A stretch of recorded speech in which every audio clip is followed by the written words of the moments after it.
Imagine trying to pack your entire house into like a single standard size suitcase. Oh, wow. That sounds completely impossible. Right. I mean, you could probably do it if you tried hard enough. You vacuum seal all the clothes, you physically break the furniture until it snaps. Just smash all the dishes into tiny pieces. Exactly. Smash the dishes, shove it all in, and force that zipper shut. But then when you finally get to your destination and open it up, what do you actually have? Just a really heavy bag of garbage, basically. Yeah, you don't have a house anymore. You just have this dense pile of broken pieces. And honestly, that is essentially what you're doing to your brain when you try to cram a genuinely complex system, like a dense set of legal rules or a new language using just sheer willpower and basic memorization. You're crushing the information to make it fit, yeah. But you're destroying the actual underlying structure in the process. It's exhausting just thinking about it. And it's why so many of us, you get this profound sense of dread when you have to learn something complicated. Oh, absolutely. We all default to rote memorization, which is like trying to hold all those broken pieces together with your bare hands and just hoping a stiff breeze doesn't scatter everything. So true. Well, let's unpack this because stopping that mental scatter is our exact mission for today's deep dive. Yes, it is. We're looking at a really incredible system designed to help you move way beyond those fragile memory tricks. If you're, constantly needing to absorb really complex information, you've probably figured out that simple acronyms eventually hit a wall. Like squishing the 5 Great Lakes into the word homes is great for a trivia Oh, night. totally. It works for that. Right, but what happens when you actually need to internalize a whole system of rules or like a complex diagram? Our mission for you is pretty straightforward. We are trying to upgrade your mind from relying on, basic memory compression to actually building structured memory scaffolds. Because, well, when you just compress information into a shortcut, you totally lose the structural relationship between the parts.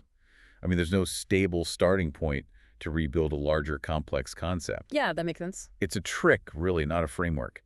The moment you're dealing with a concept that unfolds in steps, compression simply isn't enough. You actually need reconstruction. Right, so the text has this really interesting example of an environmental trigger, like leaving a physical rubber duck right on your keyboard so you remember to call a friend. Ah, yeah, the classic rubber duck trick. Exactly. And it works for a simple alert, but honestly, to me, that feels like saving every single file you own to your computer's downloads folder. Like, sure, the file is in there somewhere, but good luck constructing a coherent presentation out of that mess? Yeah, good luck with that. A trigger alerts you, but it definitely isn't a scaffold. The environment in that rubber duck scenario, it participates in your recall, but it doesn't organize the thought at all. Right. It's just a reminder. Exactly. To actually scaffold knowledge, we have to move away from physical triggers and get into mental architecture. Okay, let's unpack this.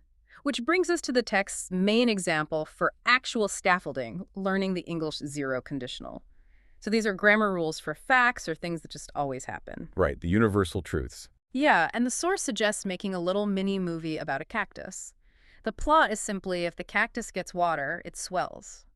Now wait, I have to stop here. How is visualizing a swollen cactus any less mental effort than just memorizing the grammar rule? I mean, that sounds exhausting. Well, it sounds like extra work until you factor in how our brains actually evolved. Like, we didn't evolve to memorize abstract grammar rules Yeah. or, strings of text. No, definitely not. Right, we evolved to navigate three-dimensional environments. We are biologically hardwired to remember locations and spaces. So what's fascinating here is taking that floating mental image of a cactus and giving it a strict spatial address, really leaning into those evolutionary strengths. Okay, so we're basically hacking our evolutionary hardware here. Exactly. The text talks about putting this image in a 1 by 1 by 1 grid position. Let's make that visual for everyone listening. Like, imagine a single invisible cube suspended right in front of you, and you assign meanings to the dimensions of that cube. Right, and the grid itself acts as this minimal metadata before you even retrieve the memory.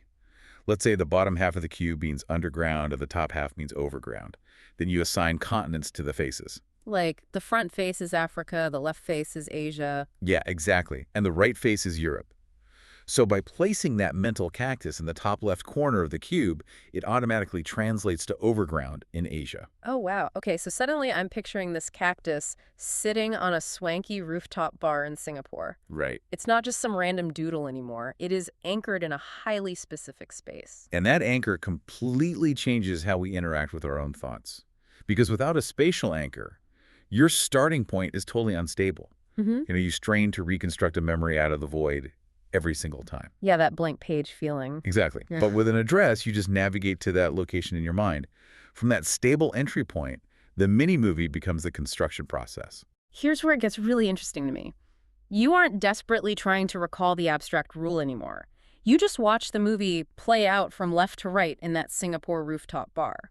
So the story goes, if the cactus gets water, that's the if clause. Right, and then it swells, which translates to the main clause, Which points to a general law. leading you directly to the zero conditional rule. I mean, you rebuild the entire diagram step by step. It becomes this highly reliable, low-effort retrieval mechanism because you're leveraging spatial memory and narrative instead of just rote memorization. I should definitely note, though, the source emphasizes this really only works for material you've actually understood first. Like, you can't just build an empty scaffolding. No, definitely not. It requires initial comprehension. Right, but once you do understand it, you transition from desperately holding on to compressed information to, merely observing a structured space. Thinking itself becomes easier. You literally stop holding the memory and start visiting it. We are, at our core, spatial creatures. We really are. Which leaves you with this provocative thought to chew on.